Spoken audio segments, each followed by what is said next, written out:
mean, is that not the best intro music for That a is retro so 90s cool. show? It totally feels like something big is about to happen.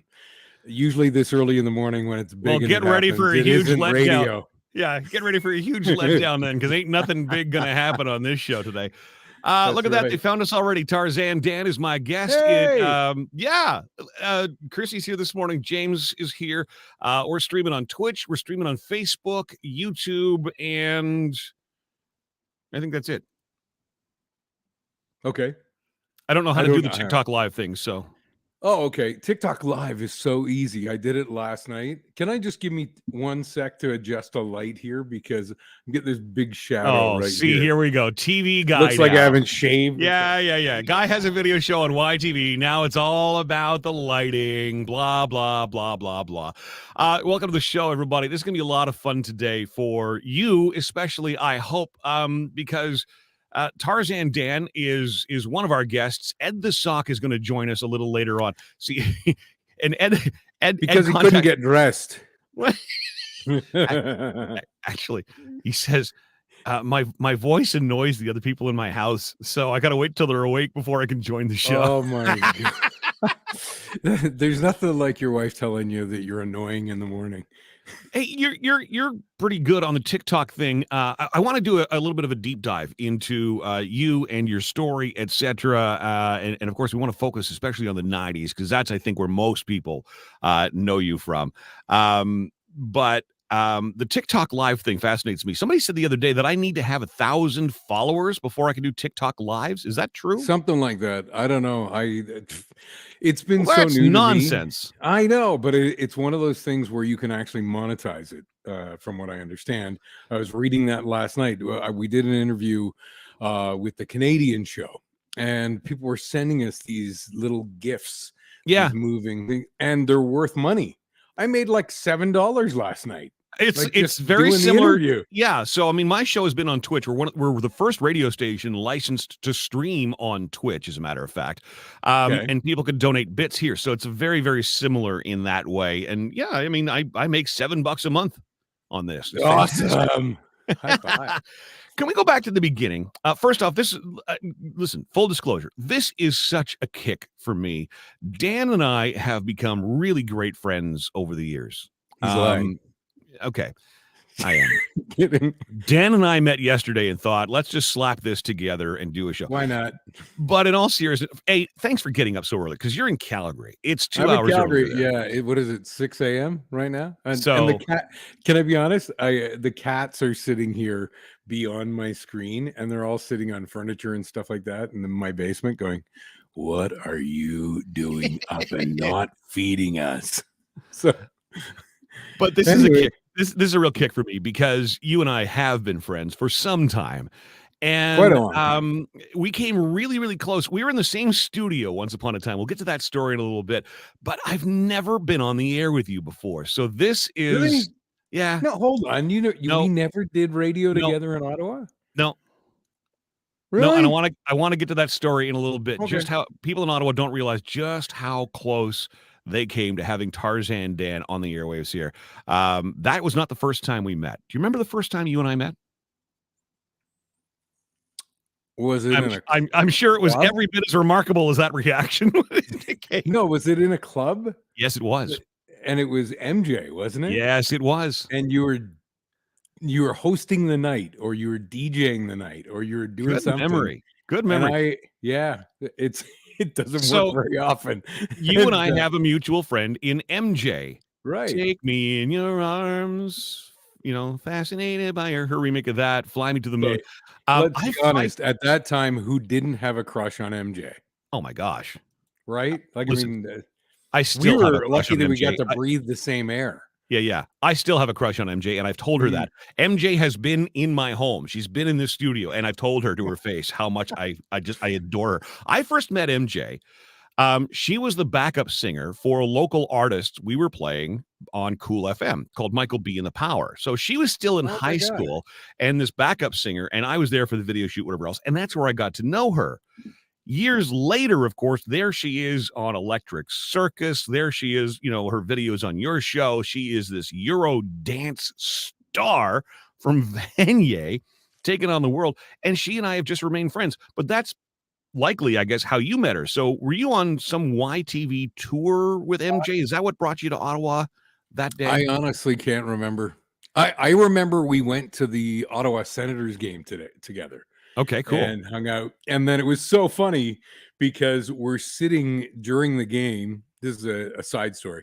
We're sitting during the game and they put the camera on us. And it's like, and it was like, Tarzan Dan is here. And whatever. Anyway, and we're up on the big board. And Yep. then I'm going, that's MJ. I'm hanging out with MJ. Yeah, I'm It's not like, the star here, y'all. right? And then somebody put it together, and then they actually put her name under. And anyway, it was very funny and just such a sweet human being. And She really yeah, is. we were just friends. I can't even remember what it was. I think what had happened is I had met her doing an interview on my radio show in Toronto. I think it was at probably CFTR, I assume, or That would make AM sense. 640. Or And would it have been Kiss at that time? Were you at Kiss 92 then? or Kiss 92 maybe. And we It's all a had the blur. TV show, and we were doing something in Ottawa. I'm pretty sure during Winterfest. And Right. outside of skating on the canal, in a year you could. It was one of those things where Tarzan Dan. Those were the That's days. right. Oh my god! So, and so I remember skating and asking her if she wanted to join me to skate all the way down to where the sculptures were. And anyway, nonetheless, we ended up hanging out. And then I said, John's going to be at such and such club, whatever it was. You And she didn't said, say I'm playing that. it. Shut Yes, up. I did. And You I did wanted to come not. and surprise you. That is a true story. Come True on. story. Because I had never met you, but I had such respect for you. I don't anymore, but I Come did on. No, I then. know. I know. I understand. I burned that bridge. I get it. But that, you know what? Because I didn't know you were coming. And yeah, we used to do a Friday night live at a place called RJ's Boom Boom Saloon, right downtown Ottawa. It's now a condo. It's no longer there. And in walks MJ with Tarzan Dan. I'm like, are you kidding me right now? And I literally got a chance to shake your hand, say a quick hello, talk to you for about 10 seconds before you and her were being pulled in different directions. Of course, everybody wanted to meet you guys. And then off you went. But it was like, oh my God, I just met this guy, Tarzan Dan. So that's how we came to meet. We met a second time, and we're going to get to that, like I said, in a moment. Can we just go back to the beginning for you? Is Toronto your home? Toronto, born and raised. Yeah. Yeah. I was a kid that grew up in Toronto, listening to the radio and dreaming that one day I could be on the radio. It was one of those things. When I was a kid, we had nothing. We were really poor. We didn't have a lot of anything. And I figured that if I could get on the radio, because I had people who were my heroes that I listened to, and thought, wow, is that ever fun? They just tell stories and play great music, and they get to go to free concerts and they meet celebrities. And so I thought, hey man, if I could get free tickets to stuff or movies or whatever, maybe I could go and partake in some of this instead of just being a kid who dreamed. Right. And amazingly, it all kind of worked out, and I'm pretty happy about it. What was your first experience with radio then? So a buddy of mine, Peter Blake, who is now a guy who designs electronic systems and does stuff for I can't even really talk about it. Has a real job. He has a real job. Cool. He wanted to be in radio so bad. And so when we were kids in high school, I was taking radio, television arts, and so was he at Stephen Leacock Collegiate in Toronto. And we became best friends and hung out a ton. And then he said, I've been sending these demos out, like at 15 years old, sending these demos to CFTR and Chum and all these major radio stations just to get feedback. And he goes, why don't we do one with you? I was like, okay, no designs on being in radio. My dad was a marble and tile set guy, and that's what I figured I'd be going into, is construction or something. And he said, let's put one together. And after I got that bite, as they call it, you get the bug, man, oh man, all I wanted to do was get on the radio. And I was an introverted kid, which is crazy, right? You know If what? you could imagine that. Tell me if I'm wrong on this. Most people I've met in our industry, be it radio or TV, they tend to be, once the cameras are off, once the microphone is off, really introverted. I am. Very calm, very chill, very, yeah, like I'm still a demonstrative human being. I still, speak with, I'm passionate, but I am one of those people who's just like, yeah, like when I get asked, we can do anything. We spend, a lot. But there are many times I get, asked, hey, could I do a podcast with you or whatever? And I just, it's something I don't feel comfortable with because I hate talking about myself. And yet I do love So talking come about on my myself 'cause I'm show in this when I industry. grill you with questions for an hour. Sure. Yeah. Right, exactly. So no. So my point being is that I'm one of those people who it was really I mentioned this last night in an interview on TikTok was somebody mentioned the awards that are on the wall and what have you, Yep. and this is just a little grouping. And congratulations, by the way. and So stuff. can we talk about the latest award that is behind you? This is an international award. And I know Yeah, you're bizarre, unbelievably right? proud of that one. Yeah. So what is the award for again? The OAC International Radio Awards. So I had gotten laid off a week before Christmas because of the format flip at the radio station I was at. Right. And so I was like, I was feeling like, wow, man, this really bites because I love doing this every day, right? Just it fills me with this really great purpose, or the fact that you put a smile on people's face or whatever. Mm-hmm. December 27th, I get a message that I was mentioned in a story on Broadcast Dialogue. Okay. So I click on it, and they have the OAC International Radio Awards, and they give the award to two different people. And I thought that was really cool. And there's my name.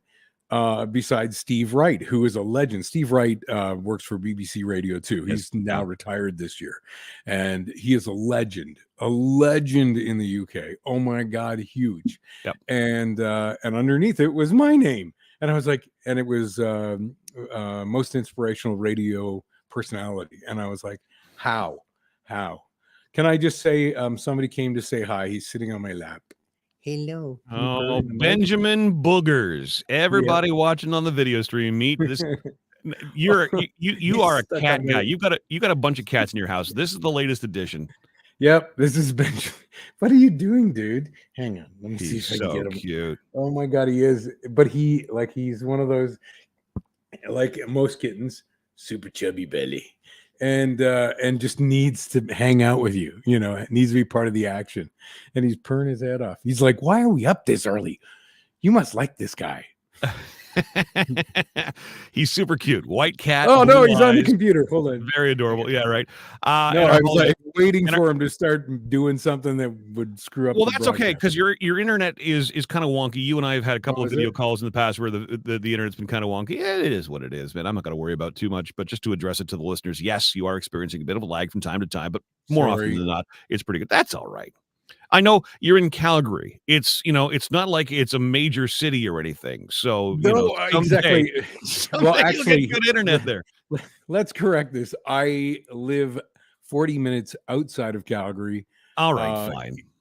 Picky pants. No, it's like between Canmore and Cochrane. So anyway, nonetheless, is everything in Alberta named with something that starts with the letter C? I think so. Okay. Actually. Yep.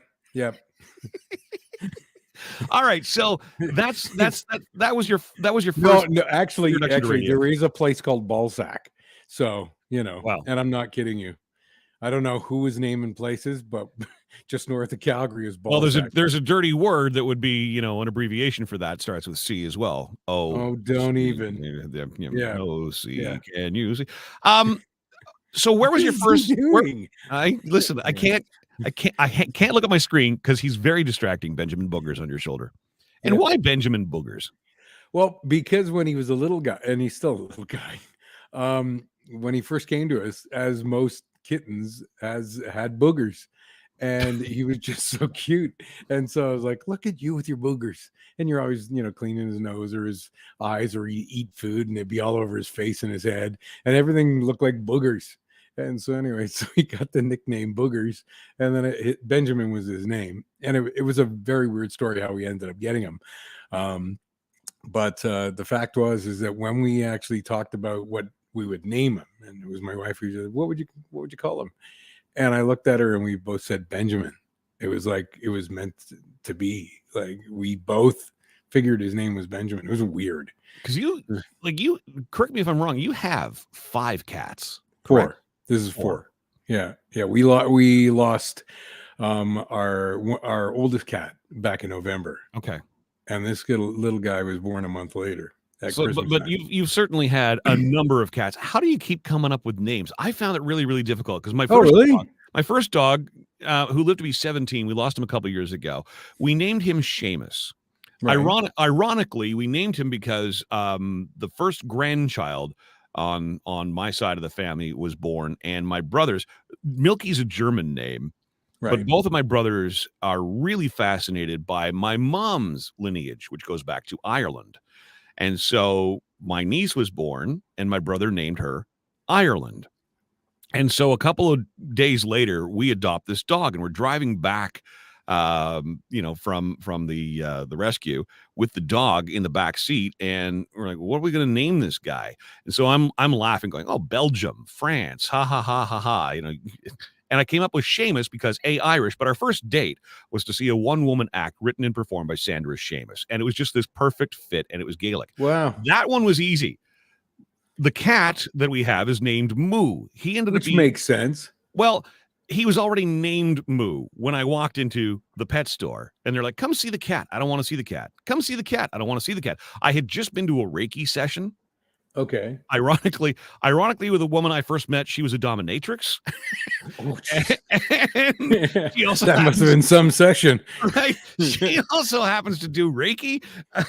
So I went for a Reiki session, and she's putting all these energies into me. And you need to be more awakened and more in tune. The universe will tell you things. You need to listen when the universe does this. Right. So right after that session, I'm in this pet store. Come see the cat. Come see the cat. Come see the cat. I don't wanna. And they presented me with this black and white Holstein-looking cat whose name was Moo, and I'm like, "Oh, that's the universe talking to me." So that was easy. So that was easy. But then, we lost Seamus a couple of years ago, and I guess a couple of years now, we were fortunate to be the chosen people to take in this beautiful Bernese Lab mix. Dan, I struggled for 2 weeks to come up with a name for this dog. It took me forever because I wanted it to remain Gaelic. I wanted to have that theme going, but nothing I could find fit. And I ended up at the dog park talking to, with her, and ended up talking to someone who remembered Seamus. And, "Oh, what's the new dog's name?" And I said, I haven't got one yet. I'm looking for something. I want it to say Celtic. And I said, Kelty-ish. Oh. And I went, Kelty. I looked it up. It turns out Kelty is Gaelic, but not Irish Gaelic, Scottish Gaelic. Oh, wow. And it means river. And of course, we had a dog pees like a river. Is that what you're saying? No, we had a boat for the longest time. Oh. Actually, yes, she does pee like a river. It's, and in the weirdest places too, like fire hydrant. Nah. No. Tree, nah. No. Sidewalk right in front of the house. Back deck, right where you step out the door. Oh yeah. God. So yeah, coming up with pet names is interesting. So what are your other cats called then? We have Benjamin. I don't go that deep. It's like it just seems to work for us. When we got Monty, we called him Montgomery, and his short form name, everybody go, "Oh, Monty," and I'm like, "No, Monster," because he was the craziest kitten, like full on, like bow-legged, big burly boy, and he's looking at me because I'm talking about him. And so anyway, we got Montgomery, and then we ended up with Hobbs. My wife had watched a Disney cartoon when she was a kid, and always wanted a ginger orange cat. Right. and she didn't realize it was connected to this movie until years later after we got him. And then I said, he looks like a Hobbs. And she goes, well, then we're going to need a Calvin. I said, well, we don't necessarily have to have a Calvin. He can be Hobbs. Anyway, No, you're gonna have a Calvin. we ended up getting another kitten, and we tried a couple of different names, and he never seemed to respond to them. And then all of a sudden, Calvin, and I'm a huge Calvin and Hobbes fan, so Sure. I have the books and all that kind of stuff, and I just think it's so cleverly written and funny, and so anyway, so we have Calvin and Hobbes in Montgomery, and now Benjamin. Where is he? Camera. There we go. Hi. No, we see him. We see him. We see him. So and yeah, my next cat will be, I think, Eddie Spaghetti, because I just like that name. All right. So Tarzan Dan is my guest. Ed the Sock is going to join us in a little bit as soon as his household is awake. Yeah, Eddie Spaghetti. We've had Ed the Sock on a couple of times before. And thanks, by the way. It was Tarzan Dan who introduced me to Ed the Sock, and that has just grown into a really cool friendship. As a matter of fact, he and I have begun the legwork on putting together a podcast. Oh, cool. We worked on that yesterday. He interviewed me about my start in radio, and we're going to turn the tables, and I'm going to start interviewing him on Monday about how he got his start in television. So that's interesting. So, cool. Okay, so radio for you was Toronto, and then what was your first full-time on-air gig? First full-time on-air gig would have been Thunder Bay, Ontario. Really? I didn't know that about you. I was 15, got on a plane. Yeah. What? How does that? Yeah. How does that happen at 15? Okay, so what happened is my buddy and I had done these demos. So what do? We send them out, not thinking anybody's gonna and we get all these letters back going, hey, keep up what you're doing, blah blah blah. Yep. And then there was a PD in Thunder Bay that wanted to hire the two of us. And anyway, we got up there in the middle of winter, and my buddy, I think he lasted a couple of weeks because Thunder Bay winters are a little chilly. So wait, he hired you both? Yeah. He was going to do evenings, and I was going to do overnights. And sure enough, I decided to stick it out and was there for 10 months. And then, I just... So Dan, how does that work? You're 15 years old and your parents were like, yeah, cool. Get the hell out.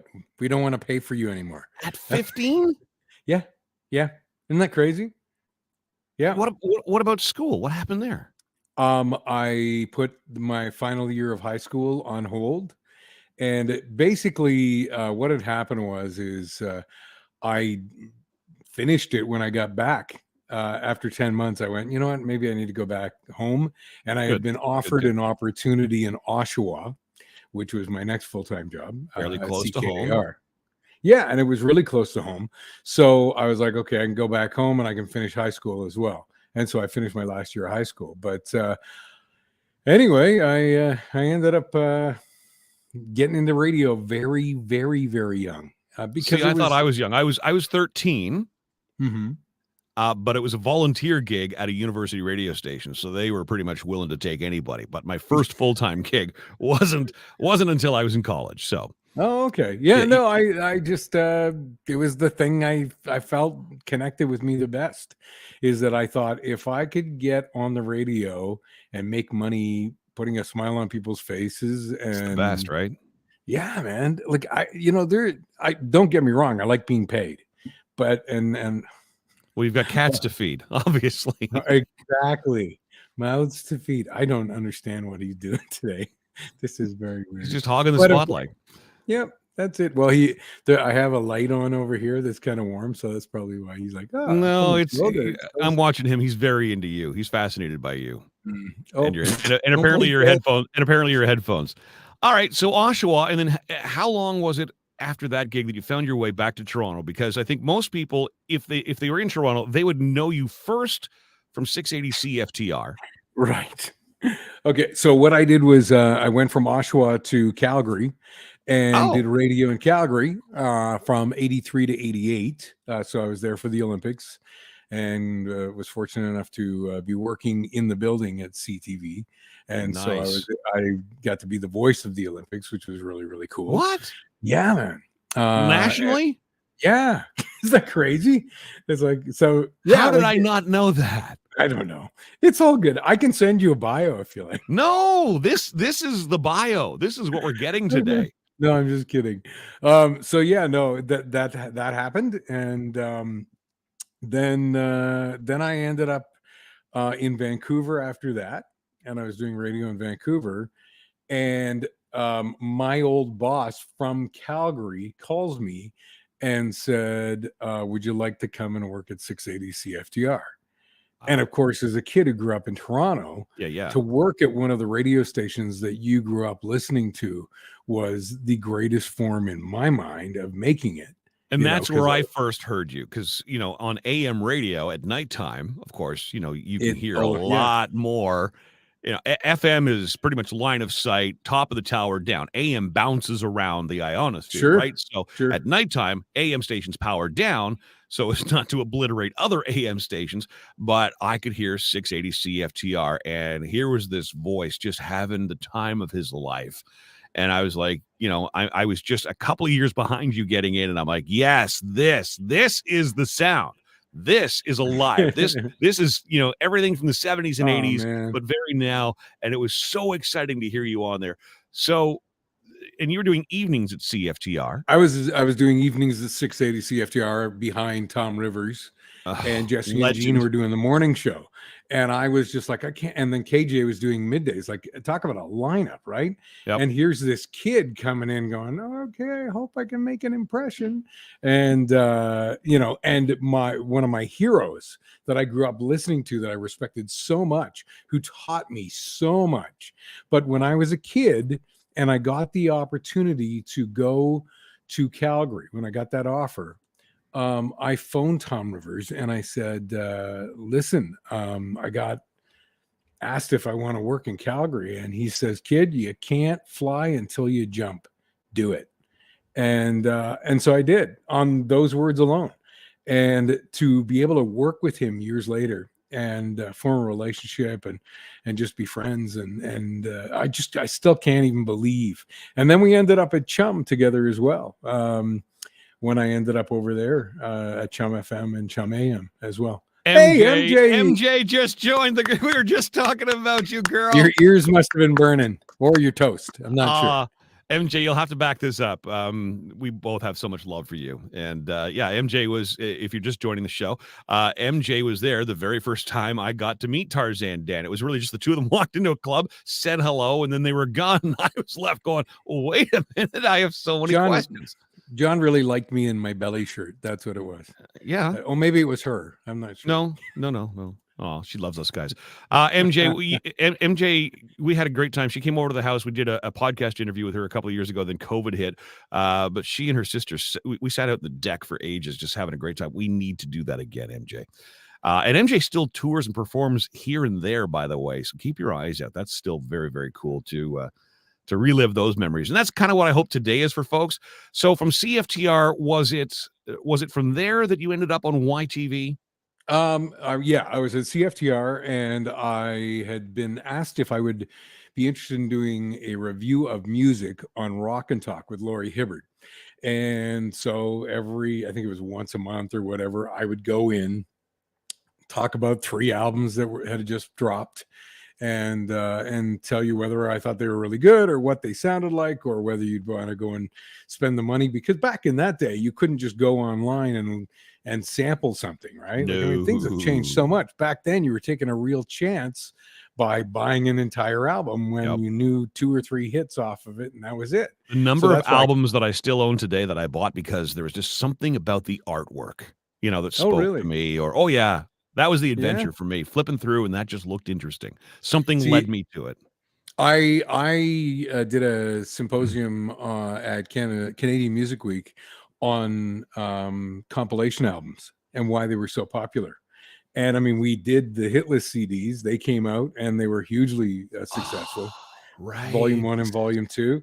And so it was the idea that people wanted to buy a CD with hits on it, not just filler and a couple of hits. And so anyway, where's my point? How do we get to this point? How did you get, how did you end up with the video hits, or sort of the hit list? I was on Rock and Talk, and then they came to me and they said, we're going to be doing an audition for a new TV show. And I think it was called Chart Beat or something like that is what they were calling it originally. And anyway, and they said, we're going to be doing auditions. Would you like to audition for it? I was like, okay. I know nothing about TV other than that I had been sitting with Lori talking about albums. So I figured and radio... boy, hasn't she gone on to huge things? I mean, producing, Regis, and then now Ryan and Kelly, and on and on and on. And as well, she's a best-selling author. She's got like 4 books now that have all been bestsellers. Like amazing. Crazy about being a mom, and they're really funny too. At the time I knew she was funny, but I didn't know she was that funny. She's just a sweetheart, and her and Michael, every time I get to New York, I make sure that I get together and have dinner with them, and we laugh about all the stupid things we did as younger people in the industry. But so I auditioned. You got the gig. Yeah, it was shocking because I'm sitting there at the callbacks with like literally 25 people that look like they stepped out of God's grace. It's like, oh my God, these people are so good looking. What the hell am I doing here? That is a good question, by the way. That's a very valid question. It's so true. And what happened is I had gone to our promotions director and asked if I could borrow this autographed Janet Jackson jacket that we were giving away on the radio. So I promise I won't wreck it. I just need it for my callback. And so basically what I did was I was on camera like, hey, how you doing? It's Tarzan Dan. Thanks a lot for watching. If you see me swing through a video, by the way, I came up with Vine Video way before they did. And then they, of course, went away before I could sue them or something. Anyway, but anyways, then I said, hey, watch for the Vine Video. If you see me go through, what you do is write down what song it was and then mail it to me at such and such address. Mail it to us. Can you imagine? Right? Yeah, right. It wasn't that long ago either. I know. And you can win this autographed Janet Jackson jacket. And I hold it up. Anyway, and so that's how my audition went for the callbacks. I get a phone call a couple days later and they're like, hi, look, we really think you're the guy. And I'm like, what are you talking about? And they're like, yeah, we think you're likable. You're the kind of person that people would want to interact with. And you have a fun personality and you already do radio. So it'd be kind of really something that we think would work. Now, these are two different companies, weren't they? Because CFTR was it Rogers? At the time, it was 2 different companies. And then I think Rogers purchased YTV while I was there doing Hit List. Okay, but initially then there would have had to been some negotiation between the two to allow you permission, or did you not have a contract that forbid you? No. I had a contract and they were all for it. Like I went to them and said, can I audition for this? And they're like, fill your boots, go. Have fun. I mean, it helps their brand too, right? So we got some great comments coming in, Dan, and I want to get back. I got a question about how you ended up in a trailer. I want to know that. But keep posting your questions on Facebook, on Twitch, on YouTube, etc. If you want to join the call, if you want to come on and actually be on the video, you can. Just go to milkmanshow.com. You can click the link. It's right near the top. Just click on that and we can have you on, or text the show or call the show as well. 613-604-6464. If you're listening in the States, it's 941-725 milk. Chrissy remembers you swinging. Yep. Swinging on the vine. She remembers you swinging. I see what you did there, Chrissy. I see what you did through the video. I know, but that's not as cheeky. Andre we can hear him, by the way. I know. You can? The mic's that good? 100%. Come here, buddy. Andre wants to know how you got the name Tarzan, Dan. I was working in radio in Calgary, and I was Dan Freeman. And we all went out to party at a club one night, all us radio guys, trying to meet people and have a good time. Mm-hmm. And there was this person that came up and was introduced and basically said, oh my God, I listen to your show every day. It's wild. It's crazy. It's like a jungle. And I said, oh, what's in the jungle? And she goes, well, lions and tigers and cheetahs. And I go, hi, Tarzan Dan. Because you know what we're like, right? We're reactive, right? Funny. And so I said, hi, I'm Tarzan Dan. And that was it. And then all of a sudden, the guy started calling me that night. Sure. And then when I got on the radio the next day, I'm handing it off to another guy. it was either I was handing it off or he was coming. He was on before me. Anyway, one of the ways. His name was Andre Maisonneuve, and he's no longer with us. Oh, he started in Montreal, Andre. Right? Yeah. So he was That's Andre chill. Mason at the radio station in Toronto, and nonetheless, or not in Toronto, in Calgary. Yep. Or was he Maisonneuve? Anyway, regardless, you can tell as radio announcers we multitask, and there's 14 thoughts going all at the same time, and I'm trying to think of the right one to talk about. All He good, said on the radio, from now on you're known as Tarzan Dan. And I was like, what? And he goes, no, I love this name. I think you need to keep it. And it was on the air that he introduced me as Tarzan Dan. And from that day on, it stuck. And it's just and when you break it down and you think about it, literally what it is the name Tarzan, which I don't profess to be Tarzan or look anything like. Basically, it's a learned word. It's like cupcake. You know what a cupcake looks like, and you picture it. You think Tarzan, and you already know what it looks like. So that was already learned. So all you had to do is remember my one syllable other name, Dan. So well, and it helps that it rhymes Dan, too. and it rhymes too. Yeah, like Tarzan Bob might not have been as good. No, probably not. But that's not my name. So that's what I'm going to call you from now on. No, it's Tarzan Bob. That's right. Dyslexic all the time. It's Tarzan Bob. Anyway. Amazing. Well, it certainly stuck, and you certainly ran with it too. And you ended up, the whole, swinging through the vine through the video, et cetera, et cetera, et cetera. And then you had a theme song as well. Oh, so was that coincidental? What is the story on that coincidental. Song?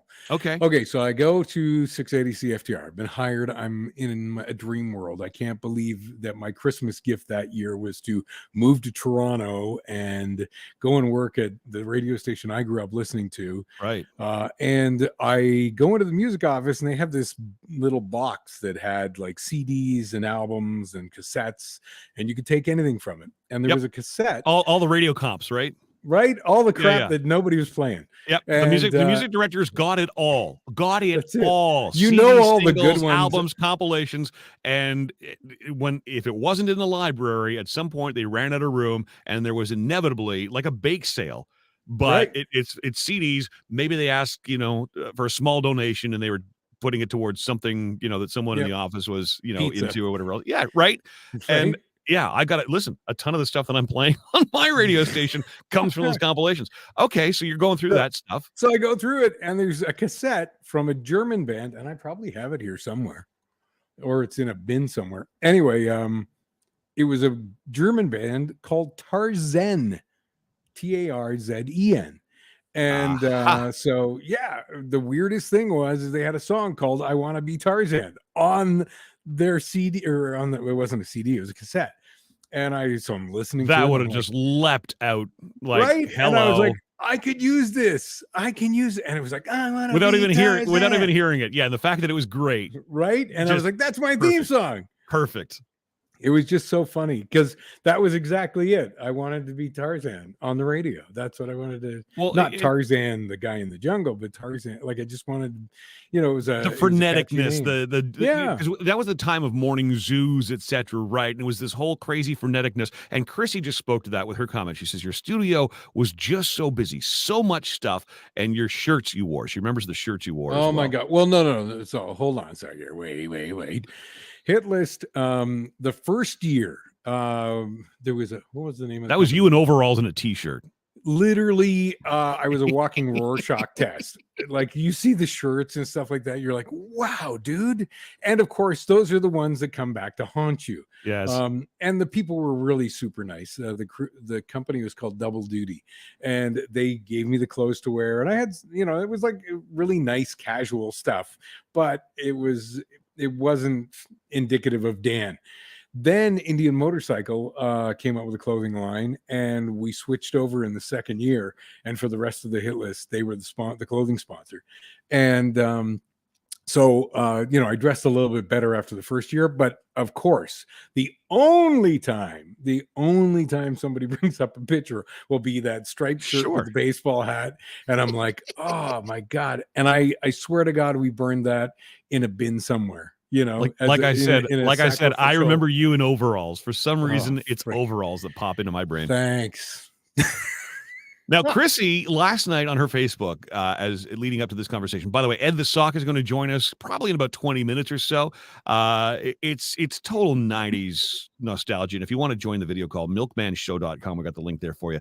But Chrissy knew this was going to happen tonight, and she dug out of her little box of memories a couple of postcards Oh, of right. you that you Yeah. had actually signed. And what I love is, like, I've been asked for my autograph a couple of times, and I just go, like, move for now, Milkman.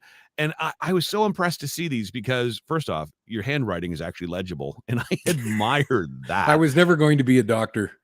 No, but That was a good sign. you got me beat on that front in a big way. You got me beat in a lot of fronts, but that one, I was impressed. I could actually read what you wrote. But you were talking about, how about that Janet Jackson concert? Wasn't that something? Like, it was so personalized, and like, there's never going to be a doubt in her mind where she was in that moment when you Right. signed that. The funny thing is so I've told this story a couple of times. We did 66,000 pieces of snail mail a year. And I God, would take the mail home after I would shoot the show each week. And I would go through every letter and read every single letter. And if they had mentioned something in the letter, I would send them a postcard. I signed a postcard for everybody. But if they had asked wow. specific questions, I would write back whatever they had asked. Or if they had said something, oh, I went to the Janet Jackson concert, it was really great, I would respond to it because I knew from our history in radio that kind of connective click Yep. works, because people immediately feel seen. Nowadays, you get likes or you get views or whatever. But we But see that same thing held true, and tell me if I'm wrong here, but when social media kind of took over from that, there was still guys of our generation knew the value of that because it was no longer signing a postcard, dropping it in the mail, and mailing it, which of course makes that connection. But now we were instantly in touch with those people. yep. Yeah. Right. And so when you And met we them, knew the value of responding to those messages, of getting into poke wars, of, going, not just waiting for them to come to your timeline in the early days of Facebook and say something and respond to it, but going to their timeline. And that always made an impression. Oh my God, Milkman just said something, in response to something I posted on right? social media. But Or he said happy birthday to me. right. So, I mean, and I know you're that kind of person. You've always been that kind of person. Interesting. Yeah, I hadn't really considered that, but you're right. But Back in the think of day, it we this were way, mailing stuff out to listeners. right? And Mm, here's the crazy thing is so you do the math. How many years did I do hit list? Right? God, it was 6, 7, 8. I don't even remember how that's a many years great now. run. That's Plus, awesome. plus add, and then the show went on for many years afterwards. It was one of the longest running Who took over from countdown you? shows. Um, Oh, I remember. it was like a PJ bunch of blow Phil. up. No, PJ Phil was never on hit list. What? He auditioned, and this came up in a comic expo when we were sitting at the table. He goes, I auditioned, I didn't get it. I'm still bitter. Well, We're buds, and I just laughed. I was like, I didn't even know this. I had no idea you were one of the people that were sitting there and were way too cool for me to even be in the same room with. Anyway, this you're right, is though. early. I remember a couple of people taking over. Now that I think of it, and for some reason, I had I think Phil it, doing I think it was Exan and Leslie and Ashna who did it the next couple Yes. of years, and there was Okay. blow up furniture, and it's very Aaron Carter and very kiddie pop. And then I think Ash, I don't know who continued with it, and then Danielle did the show for a little while, and That's a couple of amazing. years, 3 or 4 years near the end, and she was amazing on it as well. So So how did you end? Okay, so it's a jungle theme. It's a guy named Tarzan, and you're in a trailer. Now Why did we I do know it the was a set, trailer? but why was it a trailer? The And trailer. I asked that because I'm about to launch, as you know, a mental health campaign. We're going to be driving around the country in an RV. It's the Right. BT RV for mental health. So I'm curious as to what led you to the trailer. The trailer was not my idea, but it was something that we all met about. And basically, hi, Ed Shaw from the East Coast. For the record, it was the 55th yesterday, and I didn't hear from either of you. Well, Ed, that's because Ed, this entire show has been leading up to us to, try and rope you in so that this Are you moment, ready? Ed. Yep, Ed, I'm glad you're here. It's the moment. This is the real reason for the show. Are you ready, Yeah, Ed? exactly. None of this actually mattered. You couldn't get out of bed and get Thank your pants God. on. Thank So God. here we go. I'm tired of this dance, having to make up stuff as we go along here, Ed. Jeez. Thank God. Are you ready? Here. Yes. Happy birthday, Ed. to Ed. Happy Birthday birthday. to Ed. Ed, you East Coast Ed. guy. Ed, happy birthday Eddie Spaghetti from there's a Tarzan and theme the here. Milkman. Ta-da! Okay, there we go. Where were we? And you know what the sad part about that is? We actually did. We planned that. We rehearsed that. That right there is the perfected version. Weeks of rehearsals at all hours. It was horrible. He's happy. There you go. Thanks, guys. Thanks so much. There you go. Who's older, Ed or Tarzan? Now, Chrissy, are we talking Ed who just got the birthday wishes, or Ed the sock? Ed the sock's older than you? Oh, I think so. Yeah, absolutely. And what about East Coast Ed? Probably too. Yeah. All right. What was that sound? It's a big boom. It's the cats. It's only me and the cats. All right. So 680 CFTR, the YTV thing is happening. You come walking into RJ's Boom Boom Saloon. That's where I first meet you. And of course, I'm a radio guy, right? And I'm a fan of great radio talent. And you are one of those people I hold in the highest regard, always have and always will. And then one day, the guy that was your program director in Toronto, Rob Farina, who's got great vision for the business, he ended up. So I was on overnights on Cool FM for 5 years. There was one point. I was telling this story yesterday when Ed the Sock and I were doing this podcast. There was one point where I thought I was going to get the evening show. Evenings were open. I had been doing 3 or 4 years of overnights and gunning for that gig, right? Because that's the natural evolution. Sure. It's evenings to middays, middays to afternoons, afternoons to mornings. That's the pecking order. And I did this great remote live on location at a sports bar. Happened to be the very day that O.J. Simpson was arrested. Okay. It's sunny. It's hot. The Budweiser girls are there in their bikinis, got a hot tub going. They've been on the patio for a while drinking. I show up. Hey, you know what's great about the Sports Coliseum? All the menu items are named after famous sports celebrities, like the O.J. Simpson stir fry. I'm guessing we serve that with a really big knife. Ha, ha, ha, ha, ha. Place cracks up, right? The drunks loved it. I get home, phone call from the program director. Hey, can you come in on Monday? We want to talk. Oh my God. And I'm like, awesome. Awesome. No. I knew I had a good day. Fantastic. I come walking in Monday, this close to being fired.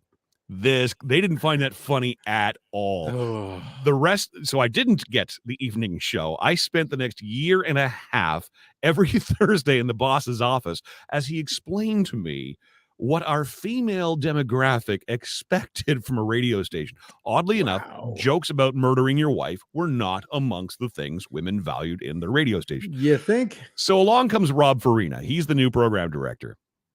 And he calls me the very first day of the job. And he says, hey, the Tragically Hip are playing. How'd you like to go see the show with me? I said, wow, fantastic.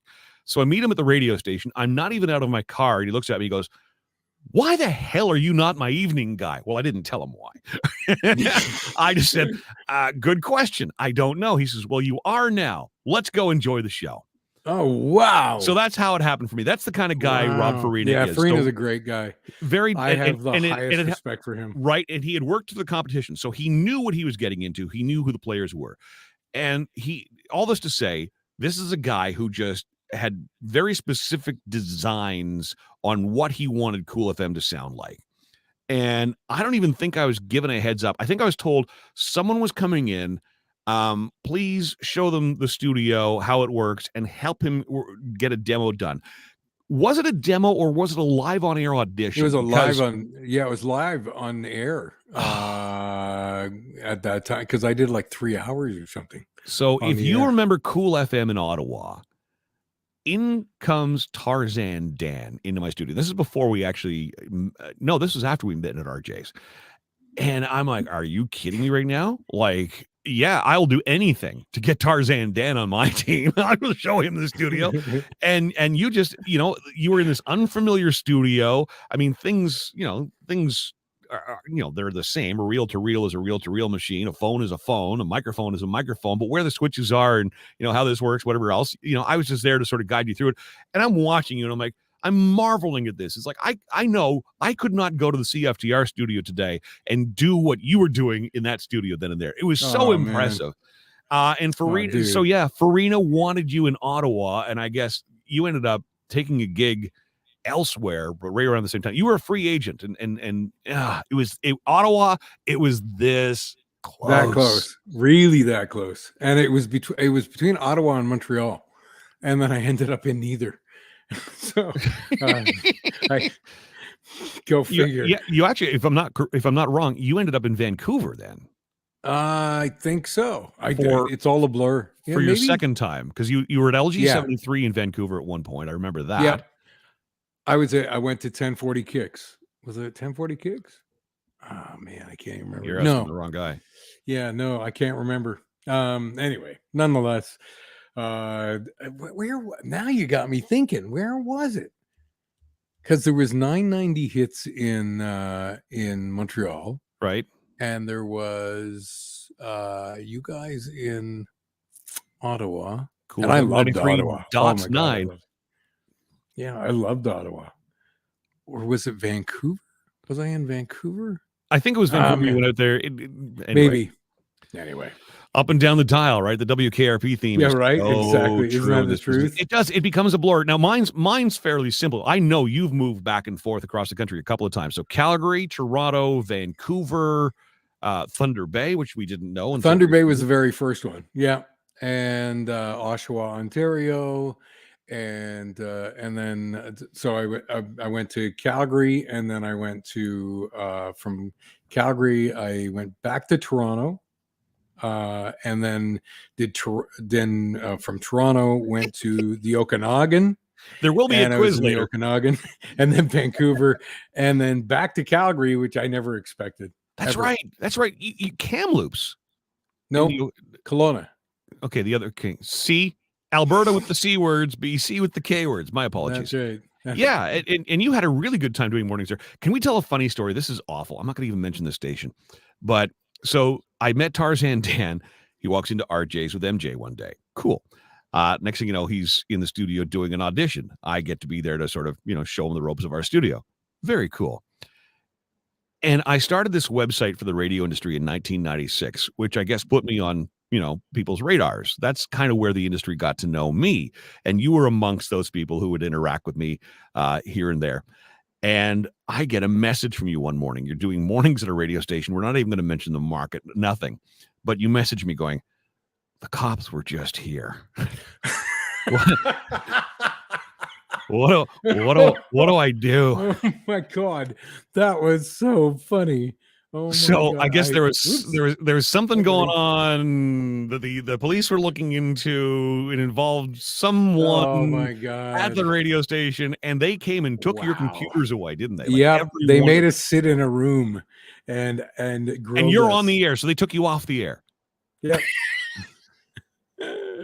And they were seizing all the computers in the building. And I was like, what is happening? Who do I work for? What? Anyway, it all worked out. And then they realized that the computer that played all the music was okay because they had gone through it. And so they let us continue with the show an hour and a half later. This is the nightmare, even in 2023, right? Because computers are everything and people don't. And I get this question all the time. So if you're here how is your radio station on the air? Like, people actually think that in 2023, I'm in my basement mixing CDs live. Like this, they don't make that connection, of Oh, course. The I computer became everything.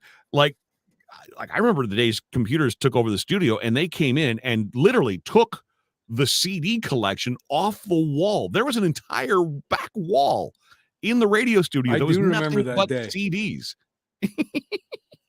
So Yeah. I remember going from carts to CDs, and then from that to mini discs to, yeah, it was crazy. my first Crazy. Like first all the memory of automation. transitions that we've been there for. Yeah. My first full-time on-air gig was at an automated radio station in 92. Dan, this is crazy. You'll love this.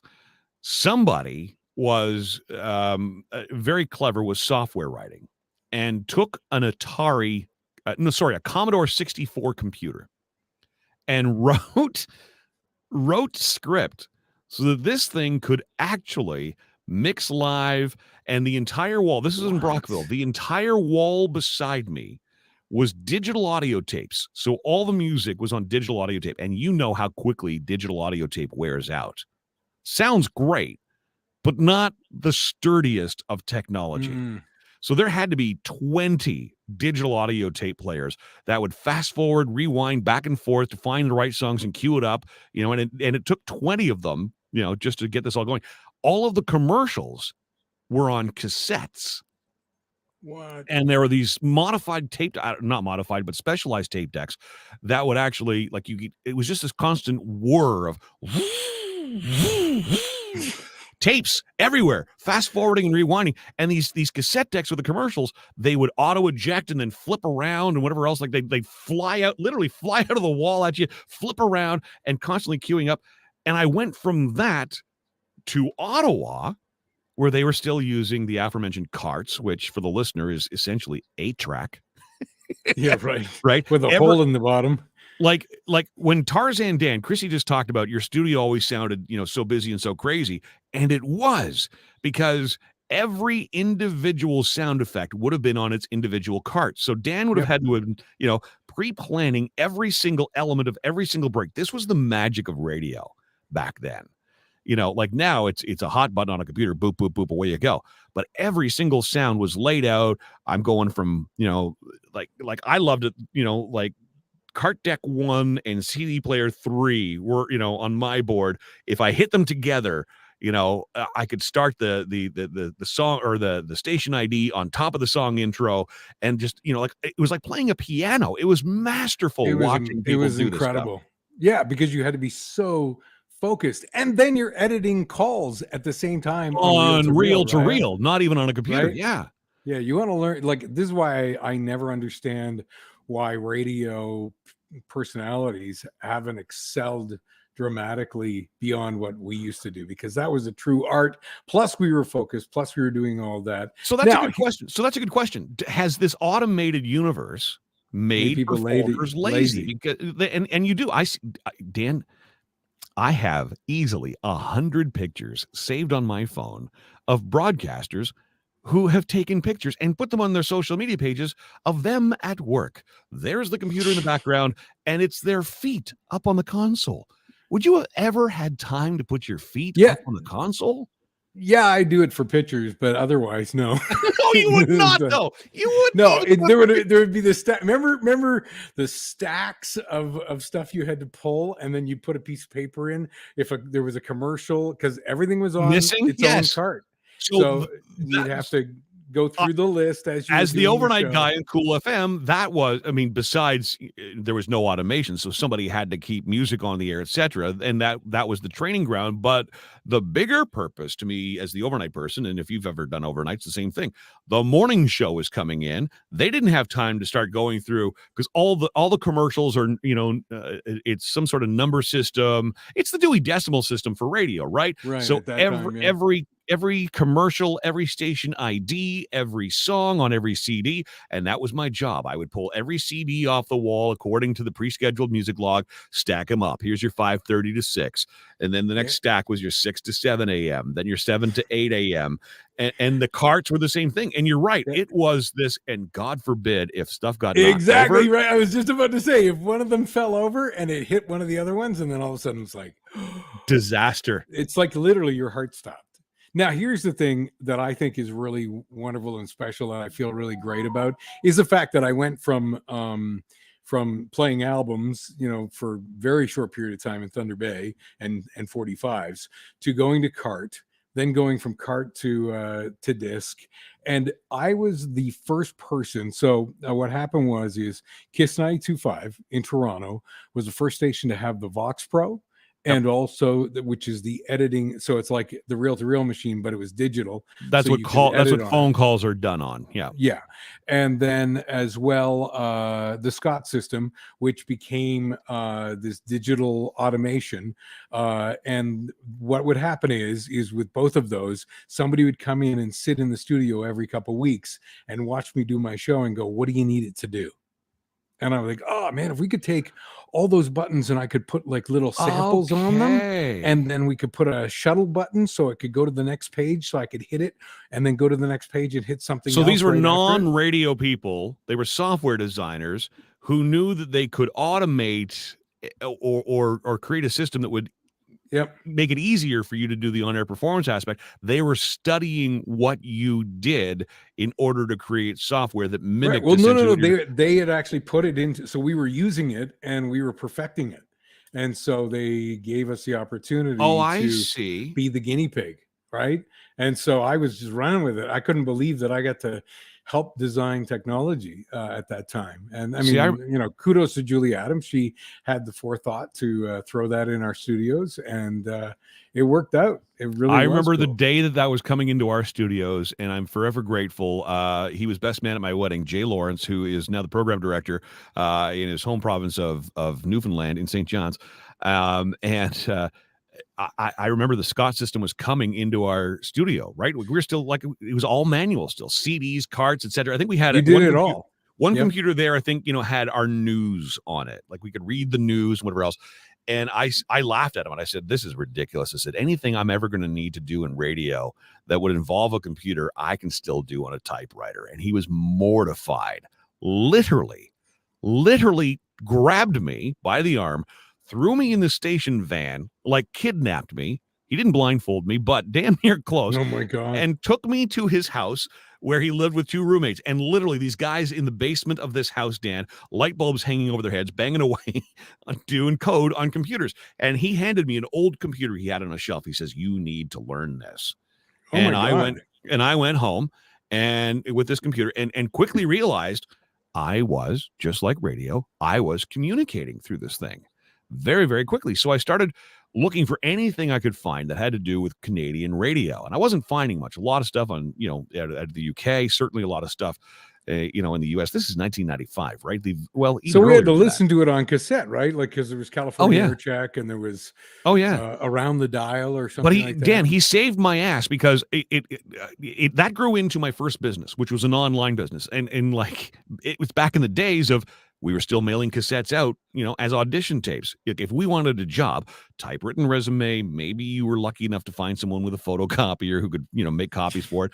But like you would take a cassette of your show and you would literally have to put it in a dual cassette deck and dub it. And the hours we would spend dubbing air check check, labeling. And I remember a conversation you and I had in the early 90s about what makes your cassette stand out on the desk of a program director. So funny, and you were always using pink and yellow labels. Yep. Okay. And exactly. And I used cow spotted ones. I made my own I custom still labels. have one of yours here somewhere.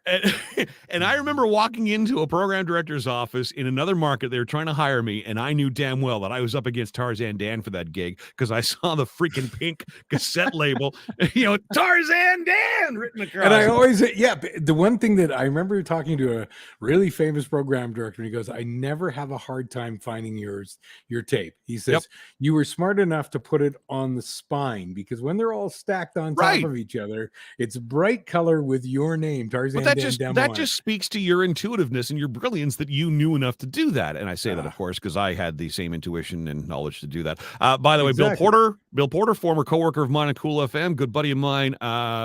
J-Law is the man. Bill, miss you, man. We got to get breakfast in Peterborough one of these days, Bill. I'm in Peterborough like at least once a month, and we have yet to find the time. And MJ remembers Jay as well. Jay is probably tuned in or will later. Just an absolutely brilliant guy, but saved my ass because he knew that technology was coming, was mortified by it. And that's really what A, kept me in the business, but B, helped me launch my first website, my web business, which of course grew into where I am now. Right. Yeah. Incredible. So, where the hell is Ed the Sock? He was supposed to be here at 8:00. And then he said, well, my voice is too loud and wakes people up in the house, so I'll join you guys around. Do you want me to 9, message him and say, where the hell are you? No, we'll just have fun with them. Okay, sure. I mean, does anybody have any questions? That's what I want to know. Do you guys have any questions? Here's one from Chrissy. What music do you rock out to today? I am a big fan of loud, crunchy tunes. What does that when mean? I'm driving, it needs to be like a POD track, or really? You know what my favorite song is, and I know people are love to bash Nickelback. I mean, they're the most successful Canadian band and blah blah blah. Dan. But you know what? I'm gonna tell you one of my favorite driving songs, and you have to listen to this now that I mention it. No, I don't. And you'll agree with me. No, I won't. A Million Miles an Hour is one of my favorite driving songs. I don't even know that song. I don't want to know that song. You need to hear this song. I do not. Because it's not typical of Nickelback. It sounds nothing like how you remind me or any of those. Listen, photograph. You knew damn well when you were going the Nickelback route, I was automatically going to be the contrarian, right? But let's be honest. I got a chance to go. Some of their stuff's okay, I guess. I got a chance to go and shoot their show, which I thought was really cool because of the fact that Chad and the guys were all fans of the Hit List back in the day. And so they invited me to come and because I do photography as well, just like you. I want to. I don't. I can't say I do photography. The camera has been in the bag for a good 3-4 years now. Okay, but I wanted to get to your photography, so I'm glad you brought that up. Okay, finish what you're saying, and we'll talk about your photography. The chance to go and shoot the show, which was really cool. And I meet the guys, and they're like, "Oh my God, when we were in Hannah, Alberta, as kids, we were listening, we were watching you all the time." And I was like, "That is one of the coolest things about this." Because I can see Chad Kroger and the guys rocking out, Paula Abdul and Vanilla Ice. I interviewed Rain Maida a little while back, and he and I got yapping, and he was saying that he used to watch, and I said, "But you were a rocker, man. You were the guy who was like up there crunching." He goes, "Yeah, but I was fascinated by Madonna." And I just couldn't get enough Madonna. See, isn't that funny? Because you and I know we got this. I was working at Cool FM doing Top 40, and I would send a tape to a program director at a rock station, and they would go, I can't hear you doing rock. Like, they pigeonhole you, right? And they associate you with this format, which is what's been fascinating to watch you, because I know you've dealt with this. You're the hit list guy. You were on CFTR. You were on Kiss FM. But then all of a sudden you're doing rock radio, and like somebody actually knew that, no, this is a professional who knows the deal. And we're not indifferent to musicians. And I think you're seeing this a lot, especially in country music today. The number of artists, and the Foo Fighters are fantastic for this. They'll bring Rick Astley on stage. Right. Like, what? But they did a disco album. Like, musicians study other musicians, and they're absolutely aware who's out there, of course, right? Sure. And in our business, we have to be aware of who's out there and what they're playing and stuff like that. So but it's funny how we get pigeonholed, and then we turn around and talk to Elaine Maida and go, "What do you mean you watched the hit list?" Yeah, I remember Avril Lavigne. I mean, I interviewed her right at the very beginning. The album hadn't even come out yet. She was nobody, and Complicated was just being released. And I have somewhere here, I have a version. I have a couple of different versions of Complicated that have never been released. And Just for you to listen to and critique. yeah, and it was Amazing. really cool. And I got the album in advance. It doesn't even have a cover or anything. It just says Avril Lavigne, and I think it was the album's called Let's Go. And so anyway, I went to one of her shows, and she's like, "You need to come with me right now." And she takes me back to the green room to introduce me to her family, because they all used to watch the hit list Amazing. back in the day. Amazing. There's a story I told the other day about Nelly Furtado, and you look at Nelly Furtado, and I remember when I'm Like a Bird came out, and I was at Kiss 92, and the video hadn't even come out, so I didn't even know what she looked like. And this lady pops her head in my room, and she goes, "Hi, Tarzan Dan," and I'm like, "And you are?" And I'm thinking, you got past security, so you should be okay. And she goes, "I'm Nelly," and I'm like, "Nelly Furtado?" I said, "So cool to meet you, Howard." She goes, "No, you don't understand. You're Tarzan Dan. I grew up watching you. I was That's in the fun. Nimo, That's and I fun. used to write you every week for the Vine video, and I never won that crisscross skateboard." I'm like, "What?" So fast forward years later, I'm at one of her shows, and we're down I'm walking through the belly of the building, and I run into her in the hall, and she's like, "Oh my God, how are you? It's so good to see you. I'm so glad you came, blah, blah, blah."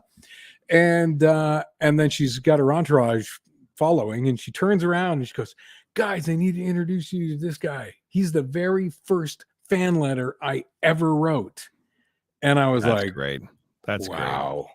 Hey, You know by what the I mean? way, by the way, we found Ed the Sock. Ed's there's Ed the Sock. Good morning, Ed the There Sock. we go. Hey, how you guys doing? Doing okay. How are you? How are you, sleepyhead? I'm good. Hey, it's called making an entrance. What are you guys, noobs? You know all about this. Yes, we are. We're noobs. By the way, Dan. Yes, sir.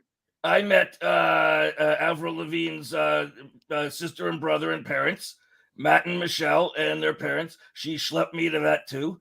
And I also met her before her album had I been know released. you and I were the ones who did interviews with her on that same day. Yeah, nobody so else funny. wanted to talk to her because she wasn't famous yet. And she, at the end of the interview, she grabs me, pulls me down on the ground, and straddles me, and then looks towards the camera, throws her hair, and looks towards the camera with this porn star look. And it's like, "You're 17. Don't do this." Oh my God. And then And then she did that Much Music appearance where the mic pack on the back of her jeans, her jeans were like the loose jeans in those days. The mic pack dragged down so you could see the top of her bum crack, and she kept it like that the whole show. And then every time we did an interview, she would turn around and show the top of her bum crack. And then one time I actually had a prosthetic made that looked like my bum. And I showed it to her. I think that's actually, it might be on YouTube. I'm not too sure. That's funny. And Nelly Furtado wore one of my Ed the Sock shirts on her Much Music special. And oh, cool. They didn't want her to wear it, but she's like, "Too bad." That's funny. Okay. Amazing. Oh, Benjamin. Yeah, Benjamin. He keeps climbing up. I don't know what this deal Benjamin's is. the real celebrity here, isn't he? Yeah, right. Everybody knows Benjamin. What a sweetheart Benjamin is. He's been really needy and purring and sweet and biting my head. No. You don't understand. Not needy, providing you with what you need. True enough. Good point. Absolutely. This is for you. It isn't for Benjamin. Benjamin can go sit in a sunbeam and be fine. That's it. Hey, everybody. All right, guys, we had a question come in while Dan was on and Ed was in the green room, but I think this is a good question for both of you. Ed, we'll go to you first. Which artist that you interviewed, because you've certainly interviewed your fair share as well, which artist that you've interviewed surprised you the most? And they don't say good or bad, so we'll just leave that up to you to answer. Well, Vanilla Ice didn't surprise me because he was And that's That's what I so expected. funny. You must have been reading my mind. Yeah, No, Just really? like, yeah. Yeah, I was Oh. not. I was not surprised at all. I was No. surprised, in fact, that he was so much of a jerk. Surprised. Christina Aguilera was really surprising. The degree to which she liked me, and would only do interviews at Much Music if she got to be interviewed by me. And I hosted her year 2000 press conference, and I asked her what comments, like questions she didn't want to deal with. So when somebody stood up to ask one of those questions, I told them their question was stupid and to sit back down, think of another question. And the media was furious. Who else was? Willie Nelson was like Oh, wow. he was as nice as I thought he would be, which was rare. That's so great. Like I approached him to do an interview, and he's like, "Yeah, no problem." I mean, it's Willie Nelson, and he's willing to. He sang with me. We sang On the Road Again together, Oh my including the God. fact that I didn't know most of the lyrics, so we both just hummed until we got to the On Well, the Road and, Again. and in fairness, Willie probably gets to a point in his day where he won't remember the words to that. I know I offered him a basket of munchies or an apple, and he took the apple. What? Really? That surprised me. That's Who funny. else? I'm trying to think of anybody else. Beyonce was really nice. Yeah, you sang with them too, with Destiny's Child, didn't you? That's right.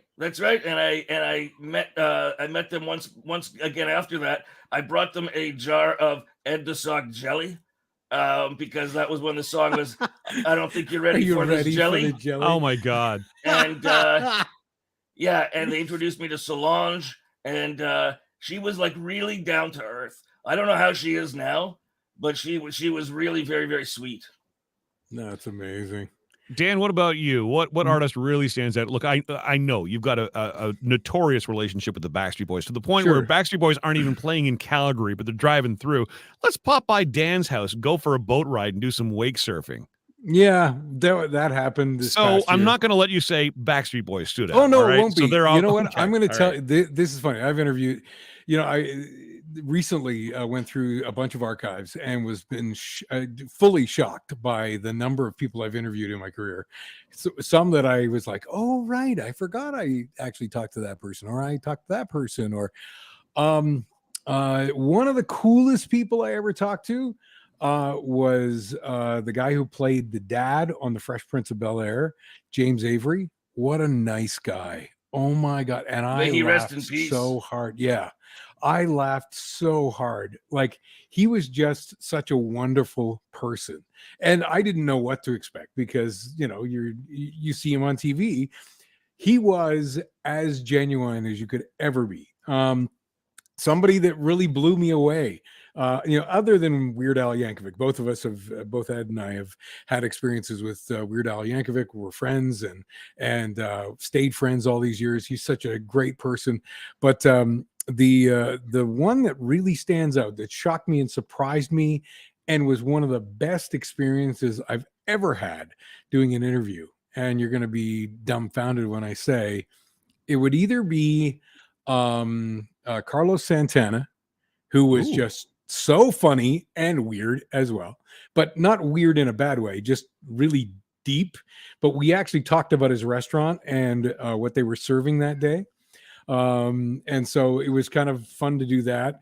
But the other one that I would think that was kind of like a, I don't know, just something special was Frankie Valli from the Four Seasons. Frankie Valli was such an amazing interview. I do a show in Sarasota, Florida on a classic hit stations, 50s, 60s, and 70s. And they, to a person down there, say every time Frankie Valli's in town, we interview him. And he is just so genuine and so funny and just has story after story. It's never the same interview twice with this guy. He's been doing this since, before you and I were walking this earth. And it's like he's giving you all his time and you're his focus. And I think that was the funniest was, I led the interview off by saying, okay, Frankie Valli. There were a lot of Frankies at that time. There was Frank Sinatra, there was Frankie Avalon, and there was Frankie Valli. One of them has to die. Who's it going to be? That was my question. And my program director looked at me like, okay, he's going to hang the phone up, dude. He's not going to be doing the interview. Yeah. And he starts laughing. He goes, well, and that's not a bad imitation of him. That Frankie guy that had all the friends in places, you don't mess with him. But that Frankie Avalon guy, I hated him. I could get rid of him in a minute. And I laughed so hard because I was just like, I couldn't believe he went for it. And he was so funny through the whole interview, had so, like you said, so many stories. But as well, at the end of the interview, he says to me, he goes, are you going to be in Toronto when I'm there? Because I want to have some spaghetti with you. We need to eat and talk. Spaghetti. And I'm like, that is the biggest compliment. Like when somebody, like I remember when I interviewed J-Lo, and Mark Anthony had told me during an interview about J-Lo having a crush on Ricky Martin when he was in Menudo, and she skipped school and went to the Menudo concert. And when she jumped a fence, she ripped her jeans. And so there's no way I could have possibly known this without him telling me this. And they were really close friends when they were kids. And so I tell her this during the interview, and of course, Mark Anthony is in on it as well. And he's, don't tell her until later how you found out. But she was like, you talked to my mom, and that was the thing. When you connect with people like that on that level, where they're like, they feel like you're so comfortable that you become part of what they're all about. Yeah. It's a really wonderful thing. Ed, when he interviews, that's one of those things that he brings to it. I always try to bring it. Larry King was one of those people that I used to study for a long time because he was such a brilliant interviewer. And he said, always try and find out. Don't try and put somebody in a position where they're uncomfortable answering a question. Never do that. But he said, but always try and find something fun that they can't figure out how you know it. And then tell them later how you know it. And it's worked a million times.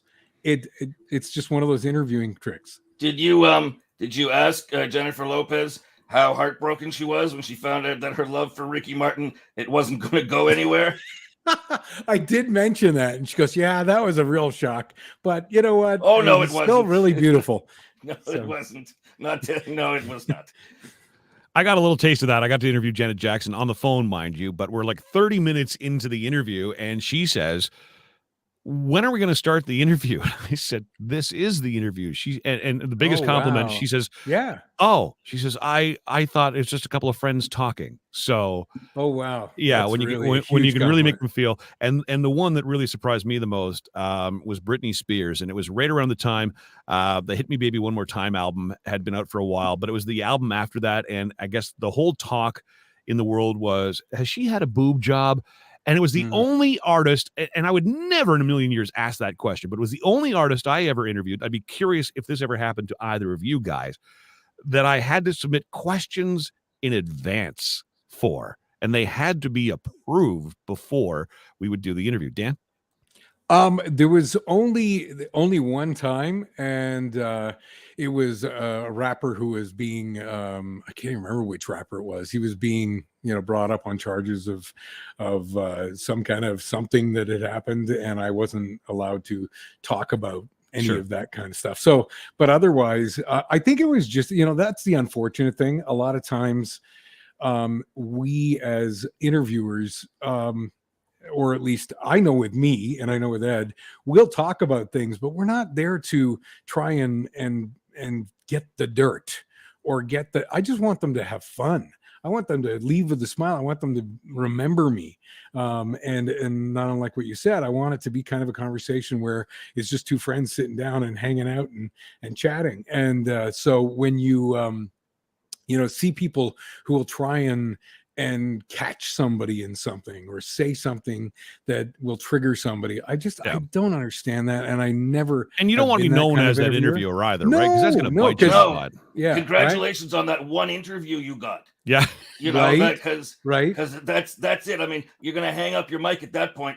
Because the truth is, like Dad said, I had no interest in humiliating anybody. Yeah. I ribbed them. I kidded them. I didn't treat them like they were gods. I talked to them like they were just somebody, a friend at a bar, and we're just having a few drinks. And I never asked them the same old questions that everybody else did, but I never was asked to submit questions. I think that it must have been a rare thing Dan, when that person did that to you? Because after a while, the record companies learned there's a sense of trust. Yeah, they knew that I would never.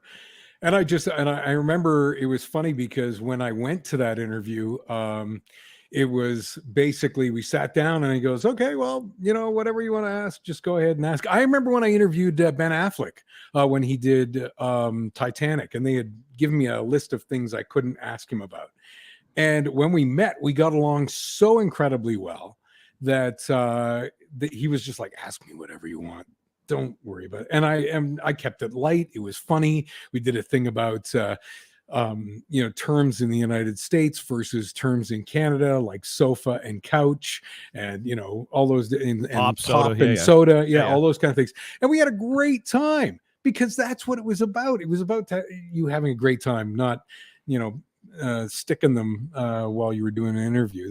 That's crap. That was and I when I hear people do that, I lose full respect. There was one VJ who shall remain nameless, who was on Much Music, obviously, and she was interviewing a band, and she was told not to talk about the lead singer's family, not to bring them in any way. And what did she do? Oh, yeah. So tell me about your kid. Tell me about your new son, and you're a VJ. You're not an investigative reporter. There is no benefit to you. It's not journalistic integrity to go after something you're not supposed to ask about. And it's only about somebody wants to keep their family out of the public eye. You respect that. So he looked at her. He took the mic that he was holding and he threw it against the wall. Good for him. And the mic broke, just shattered. And I remember the sound, the audio sound that it made when it first hit. And I was thinking, good for him. She had no business doing that. There was we're talking about his music. It doesn't matter about his, no, that's not a mic drop, Chrissy X. It's a mic hurl. Yeah, by the way, the only people that do mic drops are people who've never had to be out of pocket for the purchase of a mic. Don't ever drop the mic. Never drop. By the way, the Frankie Valli story, this is not directly related to somebody I met, but when at the Cable 10 station where I started, they had a kids show hosted by a clown, and the theme song was "Oh What a Night." Oh, really? Which is about a guy losing his virginity, and it was like a show for little children. So I said to the clown once, "Do you know why are you running that song? It's about a guy losing his virginity." And the clown said, "'Cause it's bouncy." Well, that's all that you need, really. Yeah, that would have been as a great long story. as it's bouncy. Oh my god. And you just got through saying how you're not there to poop on artists or throw them under the bus, but James has a question, and I got a feeling it's going to go into a weird spot. He wants your thoughts on Madonna's new look. It's pathetic. If you're gonna grow old with dignity. Because it's like this, and Dan can relate to this. It's if a guy is losing his hair and he just maintains it or just gets rid of, nobody thinks anything of it. But a guy with a toupee, everyone says, "Look at the schmuck with the toupee." It just draws attention to your own insecurities, where otherwise people wouldn't even remark on it, wouldn't even notice it. And it's that when you do too much plastic surgery. Like Madonna has a catalog of music over decades that is something to be really proud of. I mean, she was a trailblazer over and over. She is a masterclass in reinventing yourself in the pop culture world. She and brilliant at the business side of things, too. All of these things. Yeah. Why do you think you need to try to look like you're younger? And in fact, you're just making yourself look older. And I mean, her face looked like it doesn't move anymore. She looked like, you guys are old enough to remember Wayland Flowers and Madam? That guy with that puppet. The puppet. The female puppet with the gray hair and stuff. She was an older lady, right? And her face was made of wood. That is when I saw Madonna, I was like, that is what she looks like. Yeah, James, like Joan Rivers. Like, there's nothing wrong with doing a little bit of work. Okay, but the problem is a little bit of work tends to lead people to keep looking for faults and things they can improve, in quotation marks. But then there's people who look, who look good, aging gracefully. I thought And Madonna was looking great. until really. then, Yeah. And then she, I mean, it was so obvious that she did this. And I mean, that's beyond a nip and a tuck. I described her as a guitar pick. Her face now has the shape of an upside down guitar pick. It's very alien, triangular in shape. It's so dramatic, right? And then after the Grammys, she turns around and says, "This is ageism." People's reaction is and ageism. misogyny. Right. No, it had nothing to do with any of that, Madonna. No, the person who was saying that there's something wrong with aging is Madonna with what she did to her face. Good point. If you want to show that there's nothing wrong with aging, age. Can't disagree with you there. Michael Jackson is another good example, James says. Hey, if you want to be on this video call, we welcome you to it. We got another 30 minutes left or so. My guests, of course, Tarzan Dan, you know him from YTV's Hit List, and Ed the Sock, you know him, of course, from Much Music. Ed, your start, we had a chance to talk to Dan about his start. Your start in TV actually started in community television. Walk us through a bit of your resume and how Ed ended up going from that to the nation's music station and into just, I mean, everybody's living room. Well, I started at the smallest. Yes, Jamie Lee Curtis. Yes, you're right, Rebecca. I started at the smallest cable 10 station in Toronto. It had I think we had 13,000 homes. So it was very pretty small. Yep. Yeah, which meant that we were under the radar, and the management, like the person running it, just experimented with the kind of stuff that nowadays you'd see on YouTube. Only letting absurd people or local characters on, that taking risks on stuff. So kind of like Tom Green did here in Ottawa. Tom Green got his show because of me. Okay. Tom Green got his show because the Ottawa people from Rogers Cable, because the company I was at, Newton Cable, was swallowed by Rogers Cable eventually. Of course. And I went to Rogers, and there was a competition between Toronto and Ottawa wanted their own Ed the Sock, and so they gave Tom Green a show. Anyway, I started doing the show just as fun, and then it started to really pick up popularity. And in those days, you didn't have the instantaneousness of the internet. People were recording shows on VHS and giving them to their friends and having little viewing parties where they watched my shows on VHS. And I sort of grew through word of mouth. Eventually was on all the cable stations in Toronto at 11:30 on Fridays, and then across the country on cable 10 stations, 11:30 Fridays. And there was a show on CBC called something with Ralph Benmergui. It was right? It was a big CBC variety show. It was their attempt to have Canada's Tonight Show. And it cost famously at the time $1 million an episode, and it wasn't a good show. It was just not a good fit for Ralph. It just wasn't a good show. And right, Ralph's a great interviewer, but comedy, Ralph Benmergui? He wasn't well produced. It wasn't to his strengths. Right. I like Ralph, but it wasn't to his strengths. Yeah. And people, the commentators, critics were saying that that show costs $1 million, and my show costs 50 cents. And it's still more entertaining than their show. And from there, CBC approached me and wanted me to go there. And I was like, geez, what will I last 4 hours there? Before the show even airs, will I even be there? And then City TV approached me. Moses was interested. Jay Switzer he rest in peace, was the person who brokered the deal. And they wanted not just my show, Ed's Night Party. They wanted me on Much Music at the same time. And at the time, I was like, I don't really want to be on Much Music. I had never really watched Much Music. I was never really into the stupid over-marketed. Yeah, I was never into the over-marketed music and stuff like it just seemed like a very commercial venture to me. Like it was a lot of marketing and BS. But I joined Much Music. My first TV show was terrible. It was a show called Smash or Trash. It was based on a show. Shut up. We did Smash or Trash on Cool FM, and I thought that was an original name. Damn it. No, everybody. can I Are you kidding? interrupt for 2 I seconds? ripped off Yes, Ed the Dan. Sock. Oh my gosh. Go ahead. Yes, Dan. No, I'm hearing meowing upstairs, so I'm gonna peace out for 2 seconds to check on, make sure everything's okay. yeah, go. And you guys chat. I'll Go be ahead. right back. It's like you weren't here anyway. That's kind of how I feel about it. Anyway. Anyway, so the show was based on a radio thing that Moses liked from when he was a kid called "Is It a Hit or Is It a Miss?" Okay. And the idea was we were going to play new music videos and have a panel discuss the music video, which is like having a panel of art experts looking at a Bazooka Joe comic.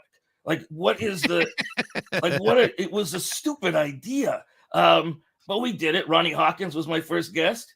And there was a whole panel, and it was terrible. My co-host was Steve Anthony, who was extremely gracious. Yep. And a good co-host, but it just never gelled. And then I was like a VJ for a while, and then I started doing VJ shifts, and then I started doing Ed's Big Wham Bam, our Monday Night Live show, which I redid Smash or Trash, but redid it in the sense that we would pull people in off the street, have them watch the video with us live, and then give us their opinions, in quick fashion. It wasn't a forensic examination of bubblegum. And that turned out to be fun. Fromage came about because it had been created by Christopher Ward, Amber. It had been created by Christopher Ward, who was a pioneering VJ on Much Music. Actually, it was Christopher Ward's.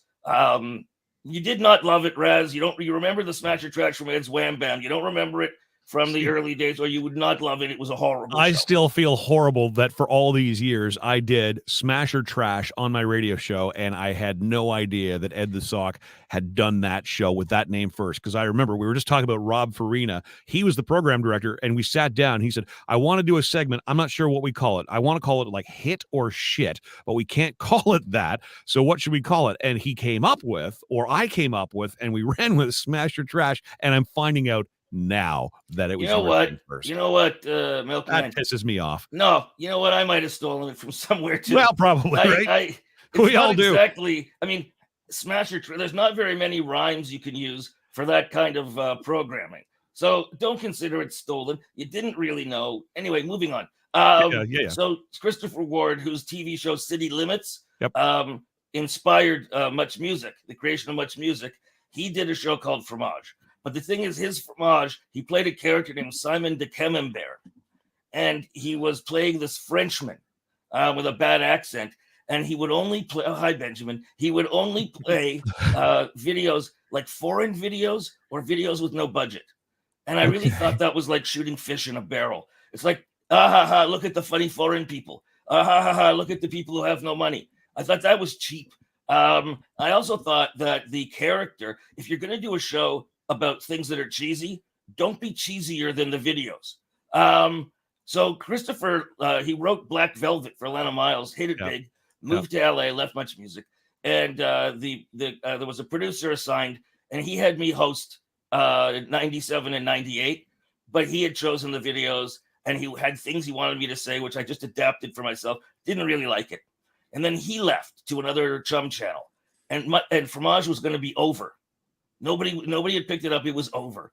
And so myself and my co-producer, Leanna Kersner, decided we're just going to make it. We're going to make Fromage.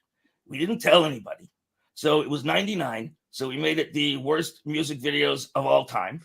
And we went around to the Much library, and we took tapes, and we wrote the stuff. We edited it. The tapes were so old that the magnetic oxides were falling off. Leanna got a rash on her arms from the magnetic oxide. Nice. And then we just gave the show in to Denise Donlin. And she said, what's this? And we said, Fromage. She said, I thought Fromage was over. I said, well, I guess not. And to her credit, she said, okay. And she ran it. And what we did was we made fun of name artists. We didn't take shots at the funny foreign people. Well, that's what was beautiful about it, because you were laughing at the very videos that were the lifeblood of that channel. Yeah, I thought if you're going to take shots at people, take shots at people who can take it. not somebody who didn't have enough budget for a video. So we're laughing that they didn't have. Those people should be celebrated for even giving it a try. Sure. Never mind made fun of because they didn't achieve the level of of videos that had, huge hundreds of thousands or $1 million budgets. And the show took off, and it became Much Music's most valuable internally, like locally produced show. It did better than the MMVAs when you look at how much money it cost to produce versus the ratings. Because the MMVAs got big ratings the first and second time they aired, then they tanked. Fromage got big ratings no matter how many times they played it, and that's why they started doing Fromage marathons. So they did, in 2000 they ran 99 and 2000 together. In 2001, 99, 2000, 2001. And when I left in 2006 or 7, they were still running 3-hour marathons. They didn't tell anybody I left Much Music, so they could keep using my content. No. I was the only VJ who never got a goodbye party. They just, and that's partially because I walked away because management had their heads up their ass. But they didn't want anyone to know. So they just kept playing my stuff as if I was there. Chrissy just said she'd love to watch those shows again. Chrissy, I can tell you this. Not all of them, but certainly a good number of them exist on YouTube, and they are as fun and as funny and as clever today as they were when they were brand new shows. You could watch them on YouTube right now, and you'll still laugh your ass off. Ed, is there a particular video that ended up on Fromage that really sort of stands out to you as being kind of your favorite amongst all of them? You have to understand, there was like 35 to 40 videos per year. I get that. So, no. I mean, there was Philip Michael Thomas. Philip Michael Thomas's video. Oh my God! I totally forgot about that one. Tubbs did a video. That's right. Oh my God! Singing the book of my life. And so did Crockett. Don Johnson. Yes, Don Johnson's Let me feel your heartbeat. Yeah, Don Johnson's video and song were nowhere near as egregious as Philip Michael Thomas. Philip Michael Thomas is one of the worst videos. Another terrible video. I forget who the artist was. Tired of Towing the Line. Rocky Burnett. Oh, Rocky Burnett. Yeah. It is so bad. It's like you're looking at it saying, did they know or did they not know? I encourage people when they're done listening to watching us, look up Rocky Burnett, Tired of Towing the Line. It is hilarious. But is that not a song that would have been recorded like before the days of video? Because like MTV launched in 81 and they were really sort of scraping around, and what they were playing was essentially stuff that had been produced to, get out to radio stations to help promote, getting these records played. That's where a lot of this stuff sort of existed. It was really sort of insider stuff. In fact, today, I'd love to get your take on this, both of you guys. Today is the anniversary of Michael Jackson's Billie Jean first airing on MTV, 1983. That made him the first Black artist to ever be played on MTV, 2 years after they launched. What are your thoughts? You look incredulous. I'm surprised. But I guess. Like, why did that take 2 years? Because like you would have had Donna Summer, you would have had, the Supremes. There would be all kinds of footage of them. Go through the Motown library. There was a reason. They thought Black artists weren't producing the kind of music that they weren't producing rock, and so they weren't willing to play Black artists. The only way Michael Jackson got played on MTV is that the record company said, "Well, if you don't play this song, you don't play this video, we're pulling all of our videos. All the videos are from our record label. We're pulling from MTV." Really? That's a true story. That's a true story. Wow. There's a book out there about MTV. It's fascinating. I forget the name of it, but there's a book about chronicling the history of MTV, and it was fascinating. And if the record company hadn't leaned on them and said, we're pulling our entire catalog from because remember, the MTV didn't pay for the videos. They relied on the record companies to give them their content. So if they hadn't threatened to pull all their stuff, there's a good chance that Michael Jackson and maybe other Black artists wouldn't have been played for years. Is that what led to BTV, Black television, becoming a thing? Like, were they there to stand up to that and make a statement? Oh, you mean BET? I'm sorry, yes. Yeah. They. I mean, I imagine so. I mean, you think about it. It wasn't just music videos at the time. No, but they went real. They started out, of course, with speaking to black culture and that, but they certainly went real heavy into music video right around that time. Well, the biggest hit on MTV after its initial launch was Yo MTV Raps, a hip hop show that they had to basically the producers had to twist the arm of management to let them put it on, and it blew up huge, like huge. And typical of management, afterwards they don't say, hey, sorry, we were wrong. It's like, we made a good decision there. Of course we did. Guys, let's have a little fun. It's 90s nostalgia, and thank you both for being here. I really appreciate this, and I hope the listener and the viewers are enjoying it. If you've missed part of this, we're going to throw it up on podcast. I'll make the video available as well. We've been doing a thing here on the Milkman Show called Lyrically Speaking, and yes, Ed, it's fromage. I know. I read the lyric to a song, and it's up to the listener to guess. This is a chance for them to qualify to win dinner for two at a place called No Forks Given, great burger joint here in Ottawa. So I'm gonna okay, I will be the tiebreaker if there is one. I've got two different options here, and I know you don't know what they are.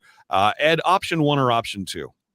Option one, because it's a decision. Okay. Dan, option one or option two? I'll go with option one, because as a radio guy or a video host, I probably know the first 3 lines from every song. And that's it. And then I'm so busy true. preparing my next break. I'm willing to bet Dan will win, by the way. I won't win. Well, this isn't a contest between us. I don't need. Well, okay. Whatever one the listener doesn't get, we'll throw to you to see. Okay, so we're going with option one. We're going to read that for the listener. Listener, if you can name the artist and title, first to text me, who hasn't won before, we'll put you in the draw, which we'll do just towards the end of the show. 613-604-6464. The one that's left, we'll throw it over to Dan and Ed and see if they can figure it out. All right, so here we go. The lyric is as follows. Plant a seed, plant a flower, plant a rose. You can plant any one of those. Keep planting to find out which one grows. That was NWA. Yes. Yeah, that's right. Yeah, I remember that one. 613-604-6464. Take a guess. And again, I've got a backup one here, so we're gonna quiz Ed and Dan. Listen, Dan, I know you're you especially because you're a radio guy. Clue. I know. This started, by the way, with somebody making me have to guess, and exactly what you said. I know the intro to every song, and I know the end of every song. It's all that stuff in the middle. Forget it. Yeah. Except for unless it stood out like D-Light, Groove is in the Heart, where there was that part right in the middle where they go, and you remember it. Otherwise, it just gone. Admit it. You still do the blue every time you hear that song. Every time. You do. Hey, guys, is this just me? I don't know if it's just me. I have found in life that women somehow know the lyrics to all songs. Men hum. Men pick up, the chorus, but when you see like people mouthing the lyrics to a song in like the grocery store or anywhere else, women always know all the lyrics, and guys, we really don't. I don't know what it is. Ed, here's this week's qualifiers so far. Cliff, okay, Renee, Chrissy, Brooklyn. Yep. Women I don't know what it is. Women just. They manage. I mean, women pay attention better than stupid lugs do. So maybe that's what it is. But I'm always stunned by how, those lyrics, like all the way that far into the song. Yeah. How do you retain that? Yep. And people, because they're smarter than we are. That's how. That true. Too. People are going to. I haven't got any correct answers yet, by the way. But people are going to kick themselves because, like the most. If I read the chorus, you'd know it right away. It's going to make you laugh that you don't know these words. Plant a seed, plant a flower, plant a rose. You can plant any one of those. Keep planting to find out which one grows. And I know. Dan, you've interviewed this artist. I know you have. Ed, I suspect you probably have as well. Is it Ted Nugent? It is not Ted Nugent, but good guess. All right. You're not so Def close. Leppard? It's like Alice Cooper. I met Alice Cooper, by the way. He's awesome. He's Wasn't he awesome, great? awesome guy. He was the coolest, most laid-back guy. I mean, he's had so many years to get comfortable with his fame. Apparently, he just golfs all the time now. But Alice Cooper. Cool Alice dude. Cooper story. You want a cool Alice Cooper story? I interviewed him. Really great guy. Just a fantastic guy. A couple of weeks later, I'm in New York City and I'm walking along the street, and here's Alice Cooper standing talking to a busker, just chilling, talking to this busker. And I'm walking by. I'm not going to say hi because I don't want to interrupt him or anything like that. And I hear as I walk past, I go, Tarzan Dan, if you do not turn around and say hello, I'm going to be really insulted. And I turn around. I'm like, Alice Cooper, you do a million interviews. You remember my name. You remember all. And without missing a beat, he goes, you've heard I'm Mensa, right? And I was like, oh, right. Exactly. Nicest guy in the world. And the fact that, here he is talking to a busker and wanted to, engage him, introduced me to him. And I just thought he was such a great guy. Your Chrome Dome is kind of a signature. You're easier to remember than the average. I mean, you got a look to you. I never thought about it that way. Yeah, I remember walking from the Much Music headquarters down the street to Active Surplus, which had a big gorilla out front of it standing out front. I remember that. I was buying some props and standing in a doorway with his coat pulled up, just looking at people, Tom Waits. Come on. Looking like the cover of one of his albums. No kidding. I was just going to say. Just standing in the doorway, like right off the album cover, just watching people with this little grin on his face. Totally, It was like very surreal.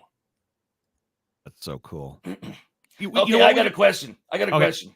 We do have a winner, by the way, but go ahead with your question first. We'll do the winner first. Let's take care of that. Are you sure? All right. Yep. Plant a seed, plant a flower, plant a rose. You can plant any one of those. Keep planting to find out which one grows. Anastasia, you are correct. That's Mbop by Hanson. What? Well, congratulations, Anastasia, for discovering Google.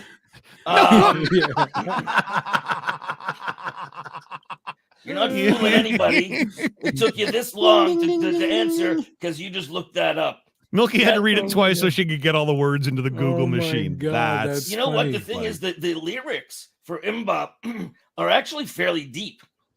They're about, who's going to love you when you get older and your beauty Ed. fades. Yes, they're very deep. Plant a seed, plant a flower, plant a rose. You can plant any one of those. That's biblical right there. That's right out of the Bible. Shut up, John. Other than that, I did an interview with Hanson, and strangely, I think that's the one that got the most, has the most views on YouTube. I don't know who put it up.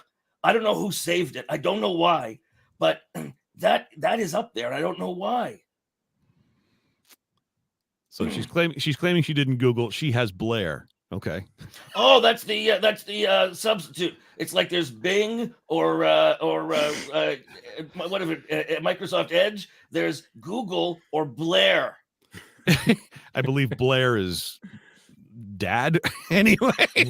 Blair is somebody with a head full of way too much useless crap. That's what Blair is. You were about to start a sentence when we announced our winner. Go ahead, Ed. Oh, a cool question.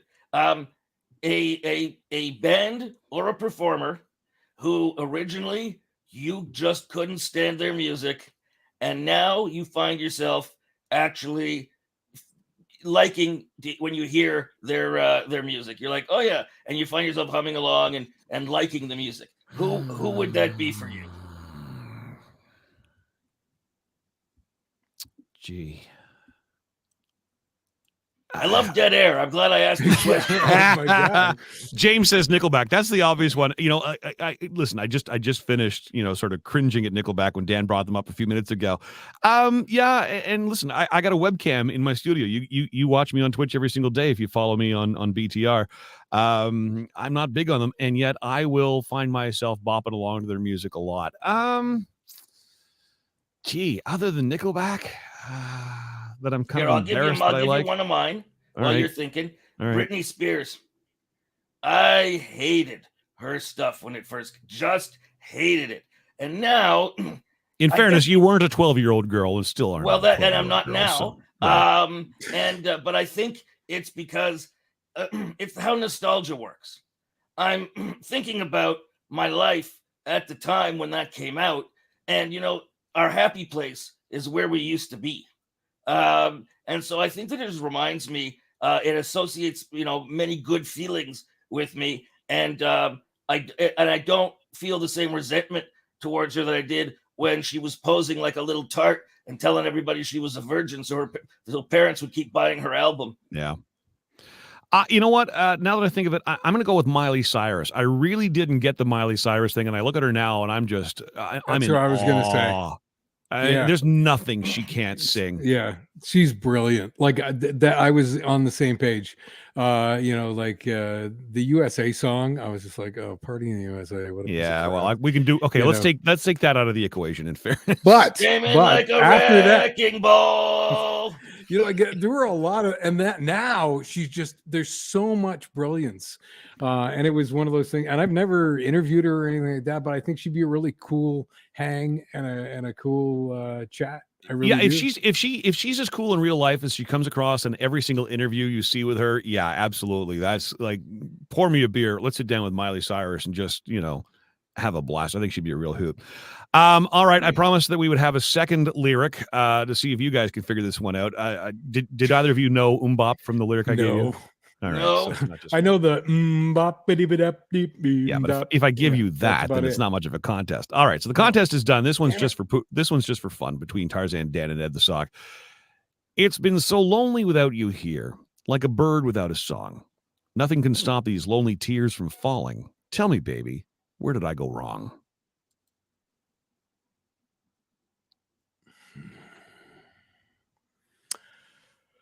Damn it, I don't have hands to Google. Where's Blair?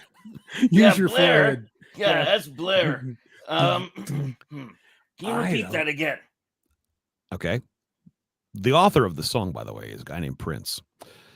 Oh, there's a hint. Cry. Not a hint. It's just giving away the story. No. He wrote the song. Is this a top? He wrote this song. He wrote the B-side. Nothing compares to you. There you go.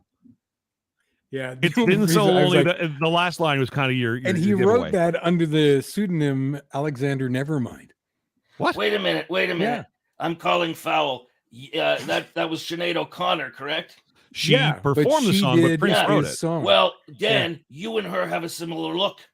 That's it. So that's why you were able to call that up.